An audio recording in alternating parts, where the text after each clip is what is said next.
So ఇప్పుడే మనం చూసుకున్నట్లయితే తెలంగాణలో అసెంబ్లీలు అదేవిధంగా లోక్సభకు సంబంధించి స్థానాల పునర్వ్యవస్థీకరణపై అపోహలు అయితే సృష్టిస్తున్నారని చెప్పేసి కిషన్ రెడ్డి గారు అయితే చెప్తున్నారు.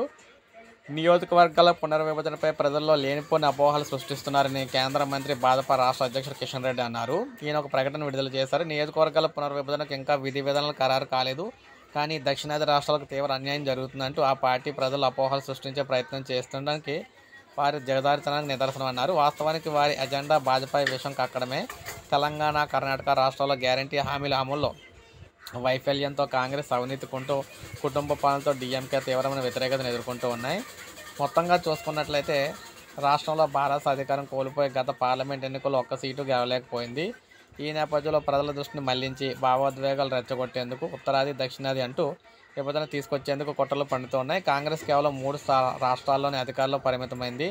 దీంతో ఏం చేయాలో దిక్కుతోచని స్థితిలో వివిధ ఎజెండాలతో సమాజంలోని అస్థిరత సృష్టించేందుకు ప్రయత్నిస్తుంది. కాంగ్రెస్, భారత రెండు ఒకటే అనే మా ఆరోపణలు అయితే నిజమని చెప్తున్నారు. సో ఏది ఏమైనా తెలంగాణలో మనకు కావచ్చు, దేశవ్యాప్తంగా కావచ్చు, రాష్ట్రాల్లోని అసెంబ్లీ స్థానాలు కావచ్చు, లోక్సభ స్థానాలకు పునర్విభజనకు సంబంధించి ఇంకా మార్గదర్శకాలు అయితే రాలేదని చెప్పేసి చెప్తున్నారన్నమాట ఈయన. సో ఇది మనకు అప్డేట్. ఒక లైక్ చేయండి, సబ్స్క్రైబ్ చేసుకోండి, మన ఛానల్ సబ్స్క్రైబ్ చేసుకోండి.